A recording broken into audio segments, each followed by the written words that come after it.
اہل بیت اطہار علیہ السلام کی عظمت پر درود بھیجیں. محمد و آل محمد صلی علی محمد آل محمد. فاتحہ. بسم اللہ الرحمن الرحیم. الحمد للہ رب العالمین الرحمن الرحیم مالک یوم الدین ایاک نعبد و ایاک نستعین اهدنا الصراط المستقیم صراط الذین انعمت علیہم غیر المغضوب علیہم ولا الضالین. بار دیگر درود بھیجے گا. محمد و آل محمد. اللہم صلی علی محمد و آل محمد. اعوذ باللہ من الشیطان الرجیم. بسم اللہ الرحمن الرحیم. الحمد للہ رب العالمین والصلاة والسلام علی سید الانبیاء والمرسلین حبیب الہ العالمین ابی القاسم محمد. صلی علی محمد آل محمد وعجل فرجہ وعلی آلہ الطیبین الطاہرین سیما بقیت اللہ فی الأراضین. قال اللہ تعالی فی کتابہ الکریم. بسم اللہ الرحمن الرحیم. ام حسبت ان اصحاب الكهف والرقیم كانوا من آیاتنا عجبا. درود بھیجے گا. محمد و آل محمد. صلی علی محمد آل محمد وعجل فرجہ. خدا متعال کا انتہائی لطف و کرم ہے، انتہائی شکر ہے. اس نے ہماری کوتاہیوں کمی کے باوجود اہل بیت اطہار علیہ السلام سے متصل فرمایا ہے. سید الشہداء کی محبت نصیب کی ہے. اس پر شہزہ پر بیٹھنے کی سعادت نصیب کی ہے. خدا سے دعا کرتے ہیں خدایا مرتے دموں تک ہمیں سید الشہداء کے بہترین چاہنے والوں میں قرار فرما. قیامت تک ہماری تمام نسلوں کو ان کے جانثاروں میں قرار فرما. پرچم عزاداری کو دنیا کے کونے کونے تک پہنچانے کی سعادت نصیب فرما. انشاءاللہ ان کے وارث کے ظہور کا دن دیکھنا نصیب فرما. ان کی نصرت اور اسراء میں شہادت نصیب فرما. تمام دعاؤں کی قبولیت کے لیے، مرحومین کی مغفرت، امن و امان و حفاظت کے لیے، انشاءاللہ ان عزاداریوں کی مقبولیت کے لیے درود بھیجیں. محمد و آل محمد. صلی علی محمد آل محمد عجل فرجہ. خدا متعال نے دین مبین کے اندر بہت ساری ایسی ہدایتیں ارسال فرمائی ہیں جس کا تعلق ہماری زندگی سے ہے، کچھ کا تعلق ہماری مادی زندگی سے بھی ہے، کچھ کا تعلق ہماری روحانی زندگی سے ہے. بعض اوقات یہ سوال کیا جاتا ہے کہ اگر خدا متعال دین نہ بھیجتا تو کیا ہوتا؟ اگر مثلا انبیاء کرام تشریف نہ لاتے، نعوذ باللہ، یہ سلسلہ ہدایت نہ ہوتا، اللہ کی کتابیں، تو دنیا میں کیا ہونا تھا؟ پہلے تو یہی سوچ لیں کہ جب 1,24,000 انبیاء آئے تو دنیا یہاں پہنچی ہے، جبکہ ان انبیاء میں سے اولوالعزم انبیاء کے نام موجود ہیں، ان کی کتابیں بھی تبدیلیوں کے باوجود موجود ہیں، کچھ نہ کچھ ضرور موجود ہے، تب دنیا یہاں آئی ہے۔ اللہ نہ کرے اگر یہ ہدایت نہ ہوتی تو انسان کیا ہوتا۔ اور یہ 1,24,000 تو انبیاء ہیں، اور ان کے بعد جو ان کے اولیاء تھے، اوصیاء تھے، لاکھوں بلکہ شاید کروڑوں کی تعداد میں، ان سب نے قربانیاں دی ہیں تو یہاں پہنچے ہیں۔ خدا نہ کرے نعوذ باللہ تعالیٰ اگر یہ سب نہ ہوتا تو آج تو نہیں معلوم دنیا میں کیا حالت ہوتی۔ ترقی ہوتی یا نہیں ہوتی، مادی ترقی شاید ہو جاتی۔ مثال کے طور پر آج دنیا مثلا کیلنڈر، عیسوی کیلنڈر کے اعتبار سے 2021 میں اس جگہ پہ پہنچے ہیں۔ فرض کرو انبیاء تشریف نہ لاتے تو کوئی یہ پوچھے بھائی یہ مادی ترقی ہونی تھی یا نہیں ہونی تھی؟ انبیاء کا بھی کردار ہے مادی ترقی کے اندر۔ جتنے بھی فنون ہمارے پاس ہیں ان میں سے بہت سارے ایسے ہیں جو انبیاء کے ذریعے سے شروع ہوئے ہیں۔ قرآن کریم نے کچھ کو بیان کیا، کچھ نے روایات کو بیان کیا۔ چلو اگر ہم سوچتے ہیں کہ نہیں یہ فنون نعوذ باللہ مثلا انبیاء نے شروع نہیں کیے، انسانوں نے خود بنائے، اچھا چلو فرض کر لو زیادہ سے زیادہ یہ ہو جاتا ہے کہ مثلا 2021 میں جو ٹیکنالوجی آئی ہے یہ اور تھوڑا دیر میں آتی، زیادہ سے زیادہ یہ ہو جاتا۔ اگر نہ تشریف لاتی یہ ہدایت کا سلسلہ تو ٹیکنالوجی آ جائے گی، تھوڑا دیر سے آ جاتی، یہ اتنا بڑا نقصان نہیں ہے۔ اس سے بڑا نقصان یہ ہے کہ انسان کو اپنی حقیقت کو سمجھنے کا موقع ملتا ہے یا نہیں ملتا۔ ٹیکنالوجی دیر سویر سے آ جاتی، گنے سے شکر کیسے بننی ہے، بجلی کو کیسے پیدا کرنا ہے، گاڑی کیسے چلنی ہے، جہاز کیسے اڑنے ہیں، یہ تھوڑی دیر میں آگے پیچھے ہو جاتے، اس سے کوئی فرق بھی نہیں پڑنا تھا انسان کی ہدایت پہ۔ لیکن اصل مسئلہ کچھ اور ہے۔ دین نے چند ایسی باتیں بتائیں جو اگر سائنس اور ٹیکنالوجی کے ذریعے سے سمجھنے کی کوشش کرتے تقریباً ناممکن تھا، سمجھ ہی نہیں سکتے تھے۔ اس کو ایک دو پوائنٹس کی صورت میں آپ کی خدمت میں عرض کرتا ہوں، درود بھیجے گا محمد و آل محمد، اللہم صلی علی محمد و آل محمد عجل فرق۔ مثلا دین نے ہمیں کچھ مستحبات بتائے، سالوں گزر گئے، سینکڑوں سال گزرنے کے بعد مثلا سائنس کے ذریعے ہمیں پتہ چلا کہ یہ جو دین نے مستحب بتایا تھا یہ بات صحیح تھی۔ اگر دین نے نہ بتایا ہوتا 1000 سال لگ جاتا اس کو سمجھنے میں، یہ نقصان ہوتا، دیر ہو جاتی، چلو صحیح ہو گیا۔ لیکن کچھ چیزیں ایسی ہیں جو اگر دین نہ بتائے کوئی چانس نہیں ہے پھر۔ مثلا کون سی چیز؟ مثلا اہم ترین انسان کی حقیقت کیا ہے؟ بدن ہے یا روح ہے؟ دین نہ بتاتا اس بات کو تو کیا انسان میں اتنی طاقت ہو سکتی تھی کہ اپنی روح کو سمجھ لیتا؟ یہ بہت بڑا مسئلہ ہے۔ انسان میں یہ طاقت نہیں تھی، یعنی اگر وہ اپنی فکر کو کام میں لاتا، جیسے کہ قرآن کریم نے ایک جگہ مثال دی ہے، قرآن کریم نے سوچنے سمجھنے کے طریقے کو بیان کیا ہے روایت کے اندر، کہ مثلا کچھ لوگ ہیں جو زمین و آسمان کی خلقت میں غور کرتے ہیں، جب وہ زمین و آسمان کی خلقت میں غور کرتے ہیں تو کہتے ہیں ربنا ما خلقت ھذا باطلا، خدا تو نے اس کو باطل خلق نہیں کیا، یعنی وہ سوچ سمجھ کے پہنچ جاتے ہیں کہ اس کائنات کا کوئی خلق کرنے والا ہوگا، اور جس نے خلق کیا ہوگا اس نے باطل خلق نہیں کیا ہوگا۔ تو پھر اگر باطل خلق نہیں کیا تو پھر وہ اگلے مرحلے میں پہنچتے کہ جو انسان مر جاتا ہے یہ ختم نہیں ہوا ہوگا۔ لیکن اتنے لوگ کتنے فیصد ہوتے؟ بہت کم۔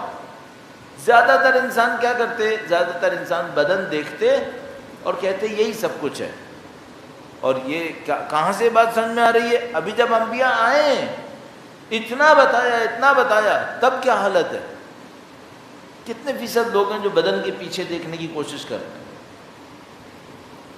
ہم لوگ جو زندگی گزار رہے ہیں بچپن سے سنتے آ رہے ہیں داستانوں کو، واقعات کو، روایات کو، اگر واقعاً اپنے آپ سے پوچھیں ہم نے کتنا اس کے اوپر محنت کی کہ ہماری ایک روح بھی ہے؟ نہیں، زیادہ تر نہیں۔ جب کہ انبیاء تشریف لائیں اور ہم لوگ الحمدللہ دیندار لوگ ہیں، تب ہمارا عالم یہ ہے کہ ہم اس بات کو نہیں سمجھ پا رہے کہ بھائی خداوند متعال نے حقیقت بتائی ہے، اس پہ غور کرو۔ تو دو حقیقتیں ایسی سمجھ میں آتی ہیں، اگر اللہ کا دین نہ بتاتا تقریباً ناممکن تھا، بہت کم لوگ سمجھ پاتے۔ ایک بات کیا، انسان کا بدن اصلی نہیں ہے، اس کی روح اصل ہے، ایک یہ بات، اور دوسری بات یہ کہ یہ دنیا اختتام نہیں ہے، اس دنیا کے پیچھے کچھ اور ہے۔ یہ دو باتیں اتنی بڑی حقیقت تھیں، یہ ہمیں سمجھ میں نہیں آ سکتی تھیں۔ اب اس کو کیسے ہمیں سمجھنا چاہیے، چند جملے عرض کروں گا، اور انشاءاللہ دعائے مکارم الاخلاق سے کل جو عرائض پیش کیے تھے اس کو مزید آگے بڑھائیں گے۔ درود بھیجے گا محمد و آل محمد، صلی علی محمد و آل محمد۔ یہ جو ہم لوگ اتنا روایتوں میں سنتے ہیں دنیا میں دھوکہ ہو جاتا ہے انسان کو، دنیا دار غرور ہے، یہ دھوکے کی جگہ ہے۔ اس کا دھوکہ صرف یہ نہیں ہے کہ مثلا کسی نے مجھے دھوکہ دے دیا، کسی نے مجھ سے جھوٹ بول دیا، اس کا یہ دھوکہ تو چل رہا ہے، ہر طرف ہو گیا ابھی۔ یا مثلا کوئی یہ کہے کہ کسی نے مجھ سے وعدہ کیا تھا پورا نہیں کیا، یا مثال کے طور پہ ایسی کوئی اور چیزیں جو دنیا بھر کے جھگڑے چل رہے ہیں ادھر ادھر، تو کہ یہ دنیا میں دھوکہ ہے۔ یہ دھوکہ چھوٹا دھوکہ ہے، اس سے بڑے دھوکے دنیا کے اندر موجود ہیں۔ اس سے نمٹنے کے لیے 10 چیزیں کی جا سکتی ہیں، لیکن یہ دھوکہ جو اصل دھوکہ ہے وہ کیا ہے؟ 2 دھوکے ہیں، 2 فریب ہیں دنیا کے۔ ایک فریب کیا ہے؟ دنیا یہ بتاتی ہے کہ تمہارا جو جسم ہے نا یہی اصلی ہے، اس کے لیے جیو، اس کے لیے مرو، اس کے لیے سب کچھ کرو۔ اب بتائیے گا اگر دنیا کی آبادی اس وقت 7 ارب ہے، 7 ارب سے زیادہ ہی ہوگی، تو اس دھوکے میں کتنے لوگ ہوں گے؟ تقریباً سب۔ کیوں؟ کس کے لیے زندہ ہیں یہ؟ جسم کے لیے۔ کھانا پینا، لذتیں، خواہشات، آرام، سکون، سب کس کے لیے؟ جسم کے لیے۔ یہ بازاروں میں فیشن اور یہ اور وہ، یہ سب کیا ہے؟ یہ جسم کے پیچھے مر رہے ہیں۔ تو یہ دنیا کا دھوکہ کتنا بڑا دھوکہ ہے کہ 7 ارب سے زیادہ انسان ہیں، اور ان میں سے زیادہ تر وہ لوگ ہیں جو کوئی دین بھی مانتے ہیں، اور کوئی دین ایسا نہیں ہے جو یہ کہے کہ انسان کی روح نہیں ہے۔ ہر دین کہتا ہے انسان کی ایک روح ہے۔ اتنا سب کچھ ہونے کے باوجود اس دھوکے میں مبتلا ہے۔ چلو کوئی اور تو مبتلا ہوتا تو ہوتا، ہمیں تو یہ سمجھ میں نہیں آ رہا ہم لوگ کیوں مبتلا ہیں۔ ہماری تو ساری بنیاد اسی کے اوپر ہے کہ بھائی ایک روح ہے، اور دوسرا جو میں نے آپ کی خدمت میں عرض کیا وہ یہ کہ بھائی یہ دنیا، اس دنیا پہ ختم نہیں ہوگا معاملہ، یہاں سے چلتا رہے گا۔ یہ جو قرآن کریم بابا ارشاد فرماتا ہے خالدین فیہا، خالدین فیہا، ہمیشہ رہو گے، ہمیشہ رہو گے، یہ کیا قرآن کریم تکلفاً کہہ رہا ہے؟ نہیں، ظاہر ہے کہ قرآن کریم تکلفات نہیں کرتا ہے، قرآن کریم مبالغے نہیں کرتا ہے، قرآن کریم شاعری نہیں کرتا ہے، قرآن کریم صرف حقیقت بیان فرماتا ہے۔ اس کا مطلب کیا ہے؟ قرآن کریم کیا فرما رہا ہے؟ خالدین فیہا کا مطلب کیا ہوتا ہے؟ مثلا اس دنیا کے اندر ہماری زندگی 60 سال، 70 سال، 80 سال، 100 سال ہو جائے گی، چلو کوئی ڈھونڈ کے لاؤ مثلا آج کے زمانے میں 120 سال کسی نے زندگی گزاری، پچھلا بھی کوئی ریکارڈ چیک کر لے، پر حضرت نوح علیہ السلام کی عمر طوفان سے پہلے مثلا 950 سال تھی، چلو فرض کر لیتے ہیں 2000 سال تھی۔ خالدین فیہا کا مطلب کیا ہے؟ خالدین فیہا کے سامنے 2000 سال ایک سیکنڈ بھی نہیں ہے۔ اس دنیا کو بنے ہوئے کتنا ٹائم ہوا ہے؟ مثلا جو سائنٹسٹ ہیں یہ کہتے ہیں اس دنیا کو بنے ہوئے 13.8 بلین ارب سال ہوئے ہیں۔ 13.8 ارب سال۔ 1 ارب سال میں 1 ارب میں 100 کروڑ ہوتے ہیں، 1 کروڑ میں 100 لاکھ ہوتے ہیں۔ 13.8 ارب سال ہوئے، یہ خالدین فیہا ہے؟ نہیں، یہ ابدی نہیں ہے، یہ بھی چھوٹی جگہ ہے۔ تو تصور کر رہے ہیں خدا ہم سے کیا کہہ رہا ہے؟ تو اب کوئی انسان پوچھے خدایا 13 ارب سال تیرے نزدیک خالدین فیہا نہیں ہے، خالدین فیہا اس سے بھی زیادہ ہے، تو ہم تو یہاں 50-60 سال رہتے ہیں، باقی کہاں رہیں گے ہم؟ یہ اصلی سوال ہے۔ اور مشکل ہم لوگوں کی جو دنیا کا دھوکہ ہے وہ کیا ہے، دنیا اتنی اٹریکٹ کر لیتی ہے کہ یہ سوال ہمارے دماغ سے ہی نکل جاتا ہے، دماغ سے ہی یہ سوال نکل جاتا ہے کہ یہاں بہت تھوڑا سا دیر رکنا ہے. اب اس کی ایک مثال عرض کرتا ہوں، درود بھیجے گا محمد و آل محمد، صلی علی محمد و آل محمد عجل فرجہ. بھائی اگر کوئی اسکول جاتا ہے، ہم لوگوں کی سسٹم میں مثلا سیکنڈری اسکول ہے، پرائمری اسکول ہے، تو مثلا پرائمری اسکول 5 سال کا ہو گیا، اس کے اوپر سیکنڈری اسکول بھی مثلا اگر میٹرک کا سسٹم ہے 5 سال کا ہو گیا، تو ہو گیا 10 سال اس نے اسکول جانا ہے. کوئی بچہ اسکول جانا شروع کرے اور وہ یہ سوچے کہ 10 سال اسکول جانا ہے، کتنا بڑا ٹائم ہے، 10 سال جانا ہے. بھائی پہلے دن جائے گا اسکول، تھکا ہارا واپس آئے گا، اور اس کو کوئی بتائے کہ بیٹا ابھی کہانی ختم نہیں ہوئی، ابھی تو شروع ہوئی ہے، یہ 10 سال چلنی ہے. تو وہ بیچارے کو شکر ہے 10 سال سمجھ میں نہیں آتے، ورنہ اگلے دن سے نہیں جاتا. وہ سمجھ میں ہی نہیں آتا بھائی 10 سال ہوتا کیا ہے. تو وہ جاتا ہے جاتا ہے جاتا ہے، اس کو یوں لگتا ہے جیسے میری ساری زندگی اسی میں گزر گئی ہے. صحیح ہے. ابھی میری عمر کے کسی بندے کو یاد ہے کہ اسکول جاتا تھا میں؟ قطع یاد بھی نہیں ہے کہ بھائی میں 10 سال گیا تھا. 10 سال اس وقت ایسا لگ رہا تھا جیسے ساری زندگی یہی کام ہو رہا ہے. کیوں؟ ابھی عمر 50 سال کے اوپر ہے، وہ 10 سال کیا بیچتا ہے اس کے مقابلے میں 20% بھی نہیں بن رہا ہے. صحیح ہے. تو یہاں کی بات برزخ میں جب جائیں گے تو دنیا کتنی لگے گی؟ مردے اٹھ کر کہیں گے خدایا 1 دن رکے 2 دن رکے، 1 دن رکے 2 دن رکے. پھر ان کو بتایا جائے گا بیٹا جتنا بھی رکے تھے نا، اب 1 لاکھ سال اس کے حساب سے بسر ہونی ہے. یہ بہت اہم ڈسکشن ہے، بہت اہم ہے. پہلے میں نہیں سمجھ پاتا تھا یہ کتنا اہم ہے.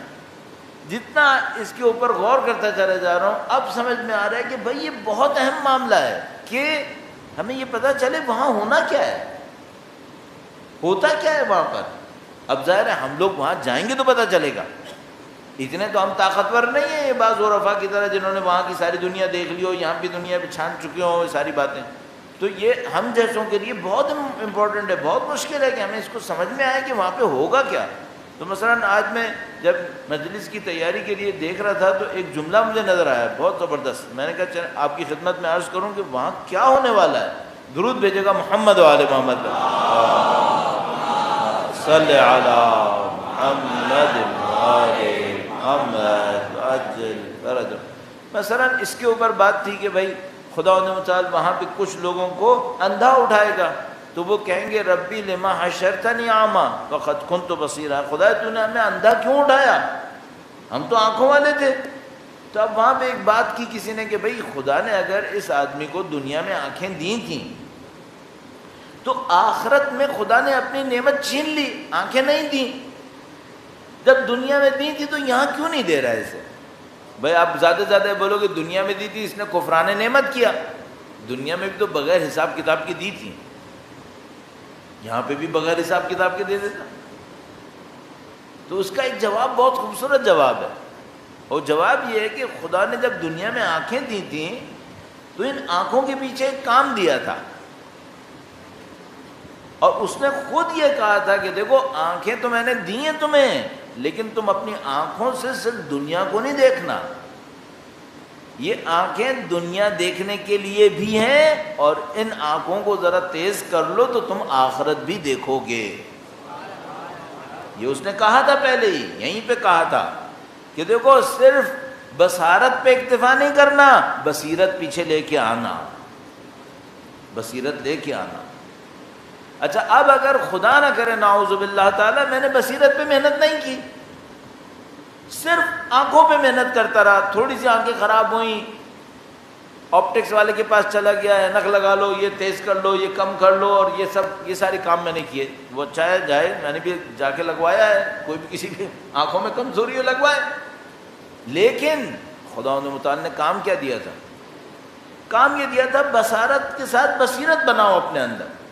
اچھا اب میں نے اپنی آنکھوں کو ساری زندگی استعمال کیا، ساری زندگی کوشش کی دنیا دیکھنے پر. اب میری آنکھیں کس کے اوپر ٹیون ہو گئی ہیں؟ دنیا دیکھنے پر. اب جب میں مرا اور برزخ میں گیا تو میری آنکھیں ٹیون ہوئی ہیں دنیا دیکھنے پہ، وہاں دنیا ہے نہیں، تو جس کو دیکھنے پر میری آنکھیں بن گئی ہیں وہ وہاں نہیں ہے، اور جو وہاں ہے اس کو دیکھنے کی آنکھ میں نے بنائی نہیں ہے۔ لو معاملہ خراب ہو گیا، مجھے تو کچھ اور دیا ہے۔ اب آپ سوچ لو جتنی طاقتیں آپ کو دی ہیں وہ کسی کام سے دی ہیں، اور اگر ان طاقتوں سے وہ استعمال نہیں کیا جو خدا نے کہا ہے تو اگلی دنیا میں یہ ڈرامہ ختم ہو گیا۔ مثلا ذہن دیا، فکر دی، سوچنے سمجھنے کی طاقت دی، اس کے پیچھے ہم سے ایک اور بات کہی، وہ یہ کہ آخرت کو سوچو، آخرت پہ محنت کرو۔ اچھا میں نے اپنی اس دنیا کو بنانے میں ساری عقل لگا دی، ساری عقل لگا دی، اب میری عقل ٹیون ہو گئی ہے دنیا بنانے پہ۔ اب جب میں مرا اور برزخ میں گیا، اب میرا دماغ تو دنیا ڈھونڈ رہا ہے، میں تو دنیا کے چکر کو جانتا ہوں، 2 2 4 جانتا ہوں، میں وہاں ہی روز کا۔ لیکن جیسے ہی میں وہاں پہنچا انہوں نے کہا بھائی نہ یہاں 2 ہے نہ یہاں 4 ہے، یہاں کچھ اور ہے، اس کا دماغ لائو۔ اب میں وہاں پہ عقل مند کہلاؤں گا یا باولا کہلاؤں گا؟ ہاں، اس طرح لوگ وہاں زندگی گزاریں گے۔ تو کچھ لوگ اندھے زندگی گزاریں گے، کچھ لوگ پاگل زندگی گزاریں گے، کچھ لوگ معذور محتاج زندگی گزاریں گے، کچھ لوگ راست قامت زندگی گزاریں گے،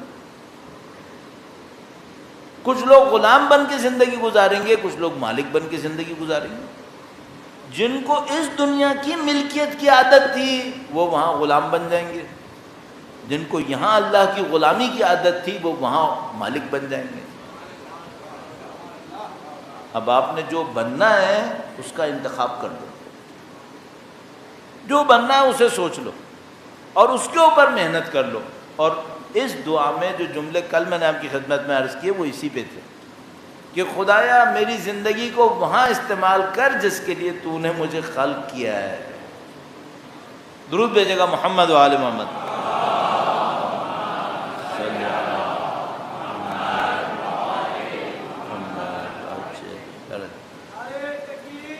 اللہ اکبر، یا رسول اللہ،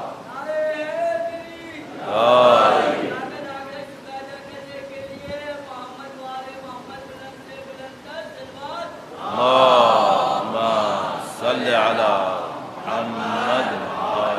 محمد فرمایا واستعملنی بما تسألنی غدا عن، اے خدایا میری زندگی کو اس چیز میں استعمال کر جس کا تو نے کل مجھ سے سوال کرنا ہے۔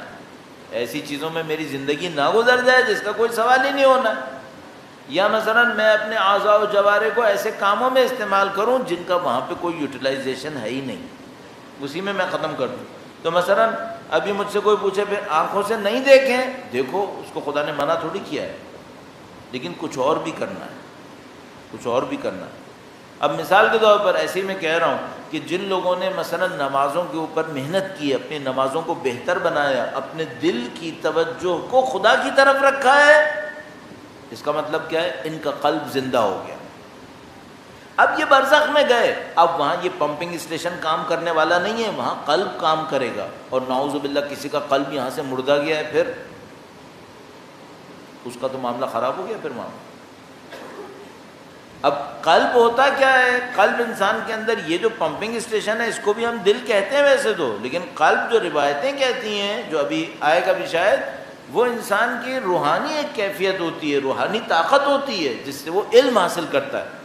اچھا اگر کسی کا قلب یہاں پہ مرا ہوا تھا، اور روایتوں میں مردہ قلب بہت آیا ہے، مردہ قلب، سخت قلب، تاریک قلب، یہ سب روایتوں میں بہت آئے ہیں، قرآن میں بھی آئے۔ اچھا اگر کوئی مردہ سخت تاریک قلب کے ساتھ اس دنیا میں پہنچ گیا، قلب کا کام کیا تھا؟ علم حاصل کرنا، اس کا مطلب ہے اس کی علمی کی ترقی وہاں پہ رک گئی ہے، اس سے علم کی ترقی نہیں ملے گی، اور وہاں ترقی ہے ہی علم کی۔ اس کا مطلب ہے کوئی قلب کو زندہ کیے بغیر وہاں پہنچ گیا، معاملہ بہت خراب ہے۔ اور خدا متعال نے اس لیے فرمایا تھا الا من اتى اللہ بقلب سلیم، صرف وہ کامیاب ہوں گے کہ جو صاف ستھرے صحت مند دل کے ساتھ آئیں گے، قلب سلیم. سلیم کا مطلب کیا ہے یہاں پہ؟ سالم، بالکل صحیح سالم. صحیح سالم کے مقابلے میں کیا ہوتا ہے؟ مریض. اس کے علاوہ کیا ہوتا ہے؟ مردہ. اس کا مطلب ہے کچھ لوگ مردہ قلب سے جائیں گے، کچھ لوگ مریض قلب کے ساتھ جائیں گے، کچھ لوگ صحیح سالم قلب کے ساتھ جائیں گے. تو بھائی آپ پہلے سے سوچ لو کہ کس کے ساتھ جانا ہے، اس پہ محنت کریں. یہ سوچ لے انسان اچھی طریقے سے. تو یہ جو صرف ہم لوگ صرف یہ سوچتے رہتے ہیں ثواب کتنا ہے، اتنے روپے کا ثواب ہو گیا، اتنے نمبر ثواب کے بن گئے، یہ کہانی نہیں ہے. یہ اعضاء و جوارح کو زندہ رکھنے کا معاملہ ہے، ورنہ وہاں پہ کچھ اور ہو جائے گا. وَاسْتَعْمِلْنِي بِمَا تَسْأَلْنِي غَدًا عَنْ، اس میں استعمال کر فرمایا خدا سے کہ جس کا تو نے کل مجھ سے سوال کرنا ہے. وَاسْتَفْرِغْ أَيَّامِي فِي مَا خَلَقْتَنِي لَهُ، اور میرے زندگی کے ایام کو خالی کر دے، فارغ کر دے، نہ عیش و عشرت کے لیے. یہ جو ہم لوگ یہاں سوچتے رہتے ہیں نا کہ ایک وقت آئے گا جب میں یہ زندگی کی لذت حاصل کروں گا، یہ مزے کروں گا، ساری منصوبہ بندی اس پہ کرتے رہتے ہیں. کبھی مجھے وقت ملا میں تو یہ کر دوں گا.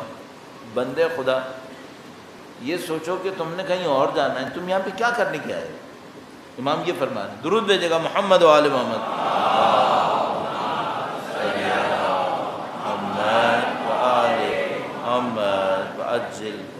اب ایک حصہ ہے جو میں مختلف موقعوں پر آپ کی خدمت میں مختلف حوالوں سے عرض کرتا رہا ہوں، لیکن یہ چونکہ اسی دعا کا حصہ ہے میں اس کو دوبارہ یہاں پہ آپ کی خدمت میں عرض کر رہا ہوں. تو میں نے ترتیب کو چھوڑ دیا.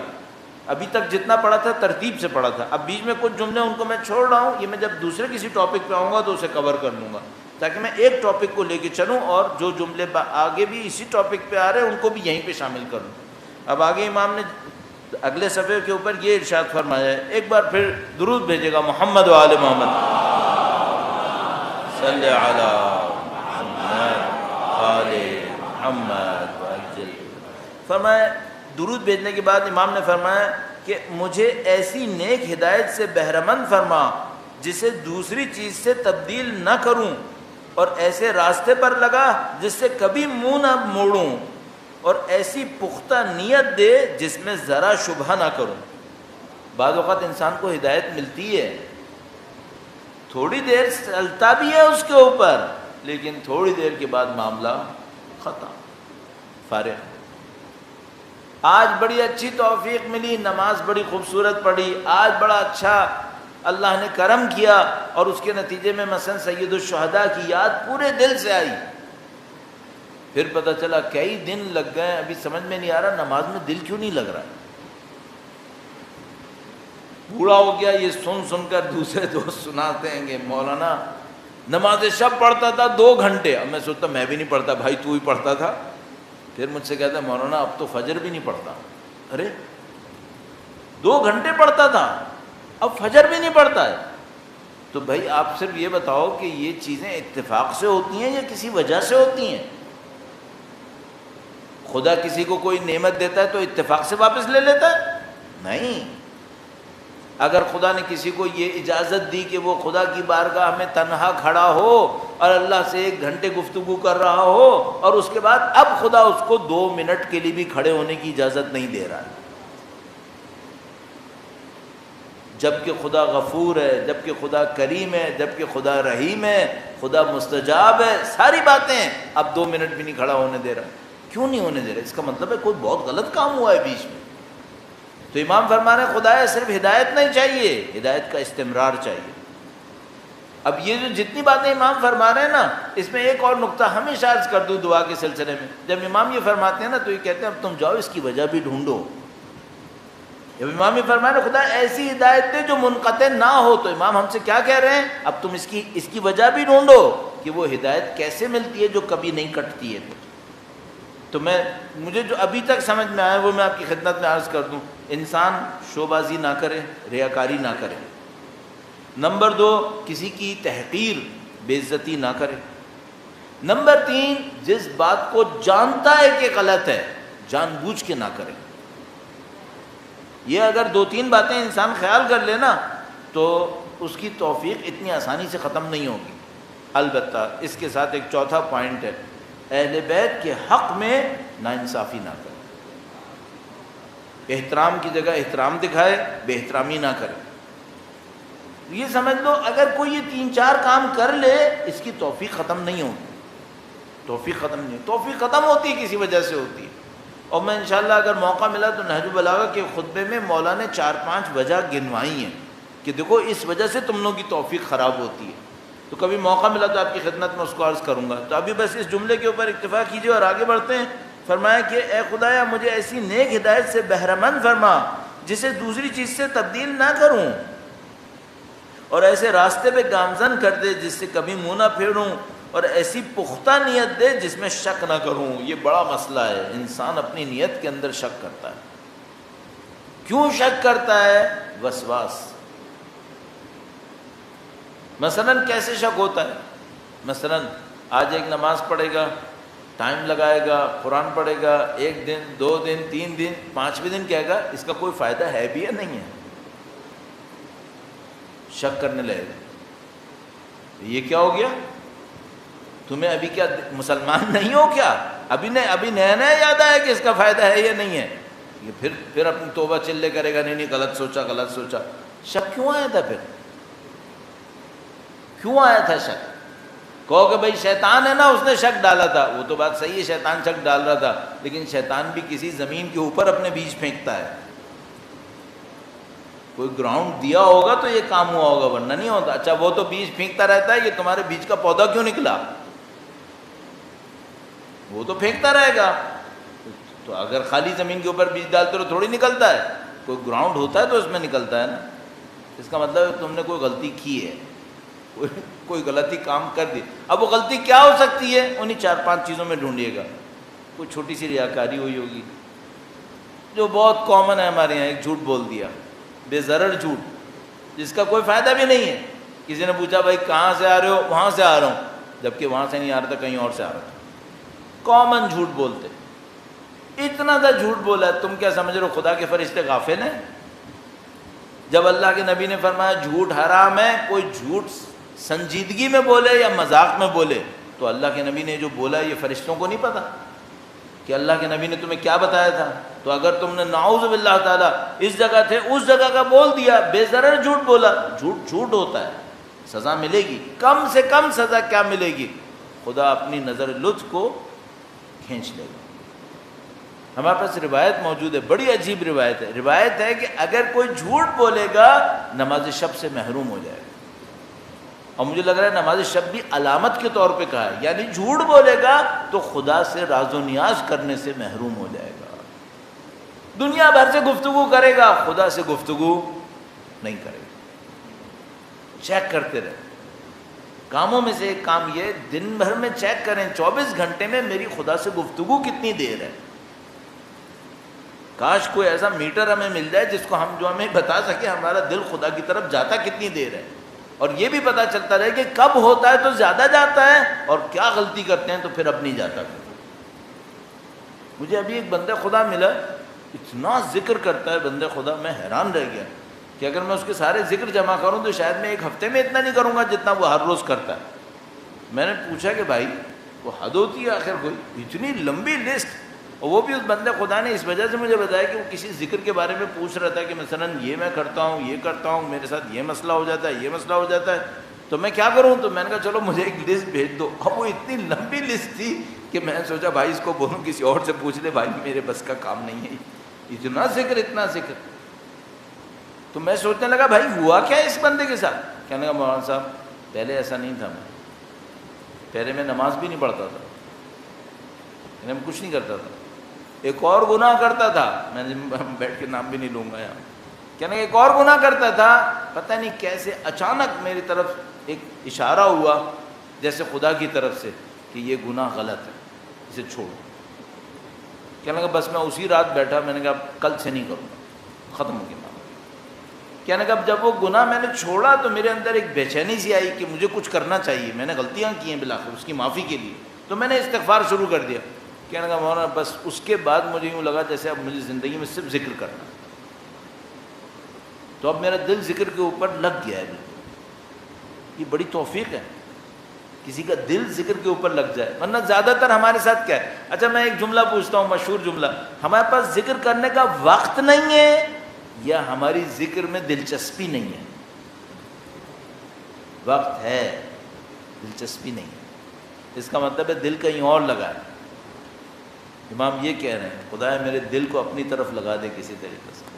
عرض کیا میں نے آپ کو اس کے لیے کس طرح سے تھوڑا آگے بڑھ سکتے ہیں۔ بہرحال میں آپ کا کافی وقت لے لیا، درود بھیجے گا محمد و آل محمد پر، صلی علی محمد آل محمد۔ ایسی پختہ نیت دے جس میں ذرا شبہ نہ کروں۔ اب وہ جملہ جو میں نے عرض کیا تھا، اور جب تک میری زندگی، اس پہ توجہ فرما رہے ہیں آپ، اور جب تک میری زندگی تیری اطاعت اور فرما برداری کے کام آئے مجھے زندہ رکھ۔ جب تک میری زندگی تیری فرما برداری میں گزر رہی ہے، تیری اطاعت میں گزر رہی ہے، مجھے زندہ رکھ۔ اور جب وہ شیطان کی چراگاہ بن جائے، شیطان کی چراگاہ کیسے بن جائے؟ میں جو کر رہا ہوں وہ شیطان کے کام آ رہا ہے۔ میں پیسہ کما رہا ہوں، ایسا کما رہا ہوں کہ شیطان کے کام آ رہا ہے۔ کیا مطلب؟ حلال نہیں کما رہا، کسی کا حق مار رہا ہوں۔ میں اپنی مزے کرتا ہوں، لذتیں لیتا ہوں، اس میں بھی شیطان کے کام آتا ہوں۔ کیوں؟ میری لذتیں بھی گناہ پر ہیں۔ میں خاندان میں اٹھتا بیٹھتا ہوں، وہ بھی شیطان کے کام آ رہا ہے۔ کیوں؟ خاندان میں اٹھتا بیٹھتا ہوں، شو بازیاں کرتا ہوں، جو کام کر رہا ہوں شیطان کے کام آ رہا ہے۔ امام فرما رہے ہیں دو راستے ہیں، یا میری زندگی اطاعت میں ہے یا میری زندگی شیطان کی راہ میں ہے۔ شیطان کی چراگاہ بڑی نفیس تعبیر ہے، بہت گہری تعبیر ہے۔ آپ پہلے زمانے میں تو چراگاہیں ہر گاؤں دیہات کے باہر ہوتی تھیں، اب تو ہماری کراچی میں تو آپ کو پتہ ہے ایگریکلچر ہے ہی نہیں یہاں پہ، تو چراگاہ کہاں سے نظر آئے گی؟ لیکن بہرحال چرنے کی جو جگہ ہوتی ہے وہاں پہ زمین کے اوپر گھاس اگی بھی ہوتی ہے، تو وہاں پہ جانور جب چر رہے ہوتے ہیں تو گھاس کم ہو رہی ہوتی ہے اور جانور کا بدن بڑھ رہا ہوتا ہے کیونکہ وہ کھا رہا ہوتا ہے۔ صحیح ہے؟ تو چراگاہ کا مطلب کیا ہوتا ہے؟ کہیں سے کم ہو اور کہیں اور بڑھ جائے۔ مثلا اب شیطان، میری زندگی شیطان کی چراگاہ، کیا مطلب؟ زندگی میری کم ہو رہی ہے، طاقت شیطان پکڑ رہا ہے۔ دن میرے گزر رہے ہیں، زندگی میری کم ہو رہی ہے اور شیطان طاقت پکڑ رہا ہے۔ کیوں؟ پیسہ میرا حرام، زندگی میری شوبازی کے اوپر، زندگی انسانوں کے حقوق کی پامالی کے اوپر، اللہ کی بندگی ہے نہیں، جو ہے شیطان کے کام ہے۔ تو امام فرما رہے ہیں خدایا اگر ایسا ہو تو پھر فوراً ختم کر دیں، پھر زندگی نہیں چاہیے۔ جب تک میری زندگی تیری اطاعت اور فرمانبرداری کے کام آئے مجھے زندہ رکھ، اور جب وہ شیطان کی چراگاہ بن جائے تو اس سے پہلے کہ تیری ناراضگی یا غضب ہو مجھے اپنی طرف اٹھا لے۔ کیوں؟ اگر یہ معاملہ چلتا رہا تو اب صرف اٹھائے گا نہیں، غضب بھیج کر اٹھائے گا، غضب بھیج کر۔ اس میں بھی دو لیول امام نے ارشاد فرمایا، ناراضگی مترجم نے بیان کیا، ہاں امام نے بھی ارشاد فرمایا ناراضگی علیحدہ غضب علیحدہ، ظاہر دو لیول ہو جائیں گے۔ ایک دفعہ اللہ کی ناراضگی آتی ہے، اچھا اگر خدا کسی سے ناراض ہوتا ہے تو کم سے کم کام کیا کرتا ہے؟ اگر خدا کسی سے ناراض ہوتا ہے تو بہت عجیب ایک کام کرتا ہے۔ آپ نے کبھی پتہ نہیں بچپنے میں تجربہ کیا نہیں کیا، مثلا ماں، بچپنے میں بالکل بات کر رہا ہوں، جب بالکل بچہ ہوتا ہے نا، کوئی ماں کسی بچے کو ناراض ہو جاتی ہے کسی سے تو کم سے کم کام یہ کرتی ہے، کہتی ہے اب تم مجھ سے بات نہیں کرنا۔ ماں یہ کر دیتی ہے نا، اور وہ بچہ بیچارہ سوچ رہا ہے میں ماں ہے مجھے یہ، اب وہ ماں کہہ رہی ہے نہیں مجھ سے بات نہیں کرنا، تم بہت بدتمیز آدمی ہو۔ تو اگر کوئی بہت چاہنے والا ہوتا ہے تو کسی کو اگر اس نے ناراضگی دکھانی ہو تاکہ یہ واپس آ جائے تو اس سے کہتا ہے اب مجھ سے بات نہیں کرنا۔ اور یہ کیوں کر رہی ہے ماں؟ مثلا کیا اب زندگی بھر بات نہیں کرے گی؟ نہیں کرنا چاہتی ہے، وہ چاہتی ہے اس کو یاد آئے کہ میری ماں مجھ سے دور ہو گئی۔ خدا بھی یہی کرتا ہے، اگر کبھی کوئی خدا کے سامنے بندہ صحیح ہو، الٹی سیدھی کوئی حرکت کر دے نا تو خدا اسے کسی مصیبت میں ڈال دیتا ہے۔ اور جو مصیبت میں ڈالتا ہے کس لیے ڈالتا ہے؟ اس کو یاد دلانے کے لیے کہ دیکھ تو اچھا بندہ ہے لیکن کام غلط کر رہا ہے، میں تجھے مصیبت میں ڈال رہا ہوں تاکہ تو میرے پاس آ کر معافی مانگ لے۔ اور مصیبت میں ڈالتا ہے تاکہ یہ معافی مانگ لے، اگر نہیں معافی مانگے اب خدا اپنی ناراضگی بڑھا دیتا ہے اور کہتا ہے کہ اب تو جا اور تیرا کام، میرا تیرا معاملہ ختم۔ یہ ایک ناراضگی کا سخت مرحلہ ہے۔ اس سے بڑی کیا ہے؟ اس سے بڑی یہ کہ اس کو عذاب میں مبتلا کر دیتا ہے، عذاب میں مبتلا کر دیتا ہے۔ تو امام فرما رہے ہیں خدایا یہ معلوم ہے کہ اگر میری زندگی شیطان کی چراگاہ بنے تو پہلے تیری ناراضگی آئے گی، پھر تیرا عذاب آئے گا، اس سے پہلے کہ یہ مرحلے آئیں خدایا میری زندگی کو ختم کر دے، یا میں اطاعت پہ واپس آ جاؤں یا میری زندگی ختم ہو جائے، چونکہ پھر زندگی کا کوئی فائدہ نہیں ہے۔ درود بھیجے گا محمد و آل محمد، صلی علی محمد و آل محمد وعجل فرج۔ ایک دو جملے اسی چیپٹر میں مجھے اور نظر آئیں، بالکل اختتام میں جا کر ہیں دعا کے، وہ بھی میں آپ کی خدمت میں عرض کرتا ہوں۔ درود بھیجے گا محمد و آل محمد، آل محمد وعجل فرج۔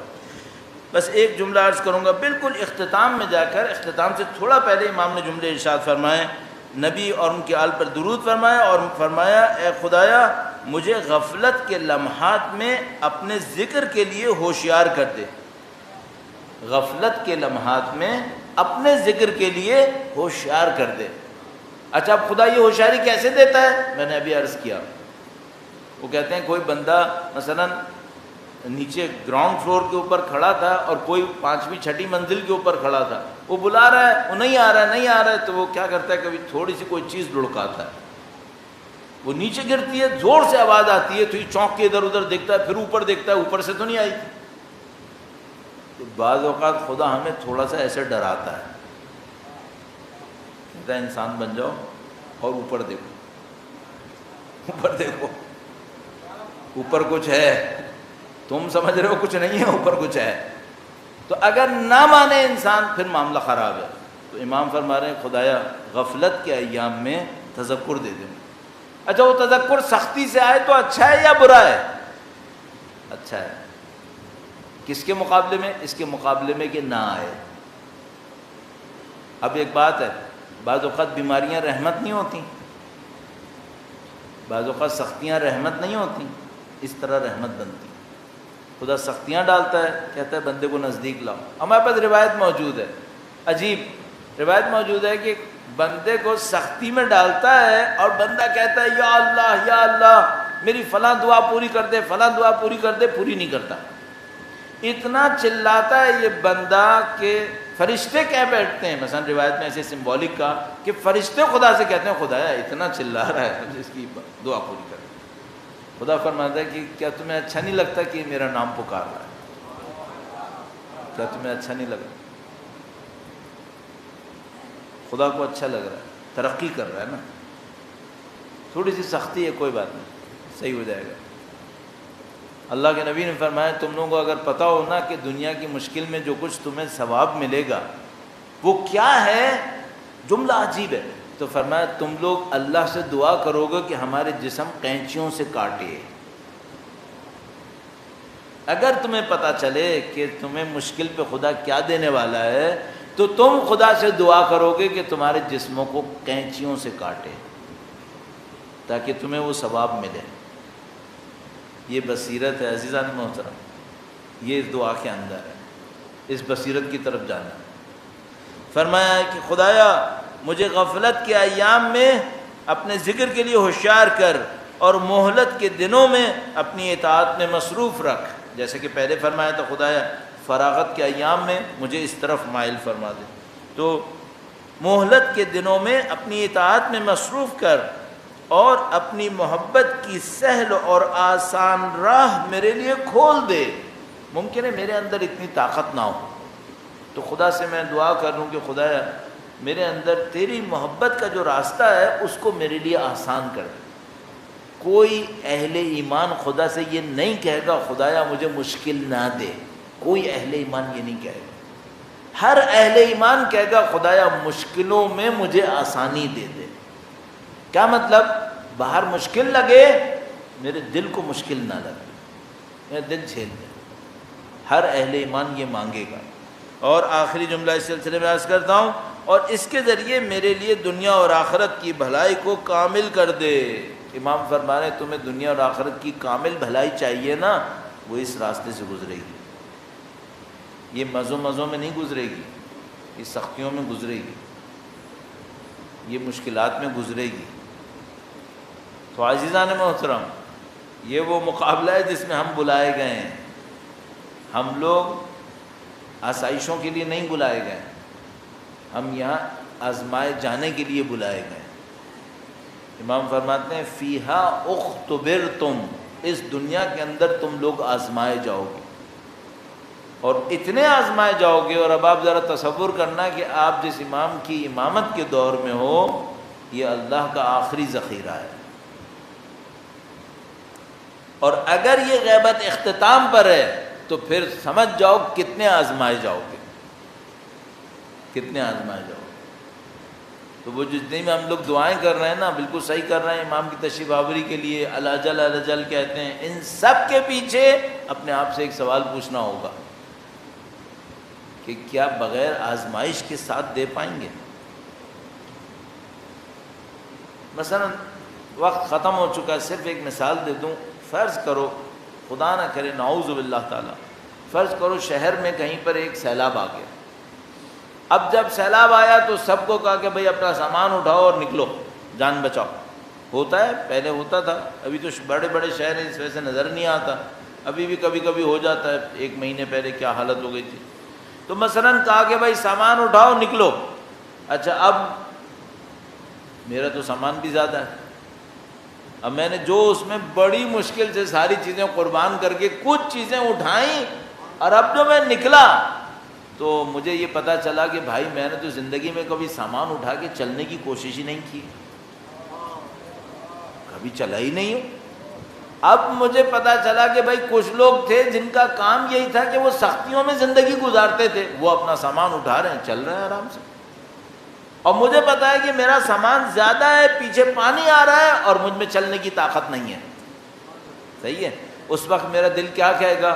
کاش خدایا تو نے پہلے تھوڑی سی میرے اوپر سختی ڈال دی ہوتی تو مجھے سامان اٹھانے کی عادت ہوتی۔ ہمیں نہیں معلوم امام کی تشریف آوری سے پہلے کن امتحانوں سے گزرنا ہے۔ اس وقت ہم خدا سے کیا دعائیں مانگ رہے ہوں گے؟ خدایا موت کی ہمیں عادت کروا دی ہوتی، فلاں چیز کی سختی ہم پہ ڈال دی ہوتی، پتہ نہیں کیا کیا مانگ رہے ہوں گے، نہیں معلوم، پہلے سے تیاری کرنی پڑے گی۔ اور الحمدللہ رب العالمین، آپ سید الشہداء کے چاہنے والے ہیں، آپ کربلا کی یاد منانے والے ہیں، آپ نے اپنے بچپن سے ان باتوں کو سمجھا ہے کہ خدا کی یاد میں سختی اٹھانی ہوتی ہے، خدا کے راستے میں مشکلات جھیلنی ہوتی ہیں۔ کوئی انسان کے اوپر ایسی مشکل نہیں آئے گی جو اہل بیت نے پہلے خود نہ اٹھائی، نہیں آئے گی۔ ان کو اگر خدا نے ہمارے لیے ہادی بنا کر بھیجا تھا تو صرف علم میں نہیں بھیجا تھا، عمل میں بھیجا تھا، اور عمل میں جب ہمیں امتحانوں سے گزارا تھا تو ان کو بھی ایسی سختیوں سے گزارا تھا جو ہم سوچ بھی نہیں سکتے۔ ہم کیوں نہیں سوچ سکتے؟ مثلا ممکن ہے کوئی یہ کہے کہ بھائی میں باپ ہوں، میرے بچوں کے ساتھ یہ ہو گیا تو ان کی اولاد کے ساتھ بھی ہوا، تو میں ہمیشہ ایک جملہ عرض کروں گا، میں کہوں گا ہم باپ ہیں، ہمارے دلوں میں اپنی اولاد کی محبت ہے، لیکن جو امام کے دل میں محبت ہوتی ہے کیا وہ محبت ہم لا سکتے ہیں؟ امام کے دل کے اندر جو کرامت ہوتی ہے، ہمیں کیا پتا وہ کرامت کیا ہوتی ہے؟ مثلا نشانی کیا ہوتی ہے؟ ہم دنیا میں بہت سارے غیروں کو دیکھتے ہیں، اغیار کو دیکھتے ہیں جو مشکل میں پڑتے ہیں، ہمارے دل میں تکلیف نہیں ہوتی، لیکن امام کیسے ہوتے ہیں؟ امام کسی کو بھی کسی مشکل میں دیکھتے ہیں، ان کے دل میں تکلیف ہوتی ہے۔ اور بڑا عجیب ہمارے پاس روایت کا بیان ہے کہ فرمایا یہ جو امام ہوتا ہے کل والد الشفیق، امام مہربان باپ کی طرح ہوتا ہے، ہر ایک کے لیے ماں باپ کی جیسی محبت دے رہا ہوتا ہے۔ تو عزیزو، مجھے تو صرف آپ کے سامنے چند جملے عرض کروں گا، وہ یہ کہ آج 1400 سال گزر گئے واقعہ کربلا کو تقریباً، اور مجھے مثلا طالب علم بنے اتنے سال ہو گئے، اتنے سال سے مجلسیں پڑھ رہا ہوں، آپ کو بھی بوڑھے ہو گئے، آپ میں سے بہت سارے لوگ مصائب سنتے سنتے، لیکن دل پہ ہاتھ رکھ کے پوچھنا جب علی اصغر کا نام آتا ہے دل کو جھٹکا لگتا ہے یا نہیں لگتا؟ خود سوچو، جب نام آتا ہے نا ایسے مظلوموں کا، اب ہم لوگ تو کچھ بھی نہیں نا. مثلا اگر میں علی اصغر کے غم کو سوچوں گا تو میں زیادہ زیادہ ہی کروں گا، اپنے شیرخوار بچے کو دیکھوں گا اور کہوں گا دیکھو میرا بھی تو شیرخوار بچہ ہے، ایک حسین کا شیرخوار بچہ تھا. لیکن بھائی میرے دل میں وہ محبت کہاں ہے جو حسین کے دل میں علی اصغر کی ہے؟ میں کہاں سوچ سکتا ہوں؟ اچھا میں تو دیکھو اب ایک اور پہلو عرض کروں مصائب کا، یہ بڑا عجیب پہلو ہے. اگر میرے سامنے میرا بچہ تڑپ رہا ہو نا اور بھوکا ہو پیاسا ہو تو میں تڑپوں گا کہ میرا بچہ بھوکا ہے اور پیاسا ہے، لیکن کیا میں سمجھ رہا ہوں کہ میرا بچہ کتنا بھوکا ہے اور پیاسا ہے؟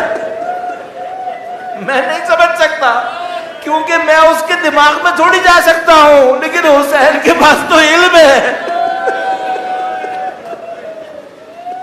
اب اگر بچہ خیمے میں تڑپ رہا ہے اور ماں کہہ رہی ہے کہ مولا جب سے آپ کی ندا آئی ہے یہ بچہ تڑپے جا رہا ہے، ارے ماں تو علی اصغر کو دیکھ کے تڑپ رہی ہے نا، حسین علی اصغر کو دیکھ رہے ہیں، ماں کو بھی دیکھ رہے ہیں، اور دونوں کے دل کی تڑپ حسین کے اندر آ رہی ہے. تو امام کے دل پر تو علی اصغر کا رونا بھی آتا ہے، اس کی ماں جو رو رہی ہے اس کا رونا بھی امام کے دل کے اوپر آتا ہے. بس عزیزو ابھی اتنا سن لیا نا، بس اب اگلا جملہ سنو. جب علی اصغر کے گلے پر وہ تیرے سے زر چلا تو علی اصغر نے احساس کیا ہوگا کہ میرا گلا کٹا. اب سوچو دوسرا کون تھا جس نے سوچا ہوگا؟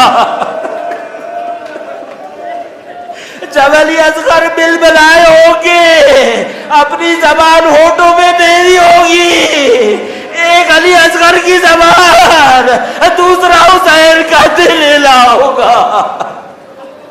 میرے بچے کا گلا چت گیا. اب امام کے پاس عجیب مرحلہ ہے، بچہ ہاتھ میں ہے، آخری سانسیں لے رہا ہے. جب کوئی آخری سانسیں لیتا ہے تو اس کے جسم میں آخری حرکتیں ہوتی ہے. اب حرکت کرنے والے کو پتہ نہیں ہوتا، لیکن حسین کو پتہ ہے میرے علی اصغر کا ہاتھ آخری دفعہ ہلا ہے.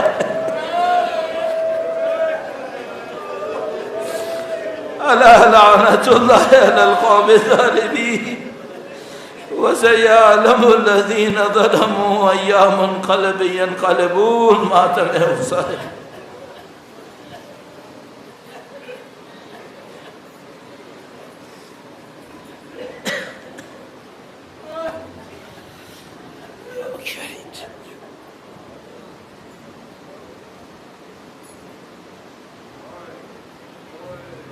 حسین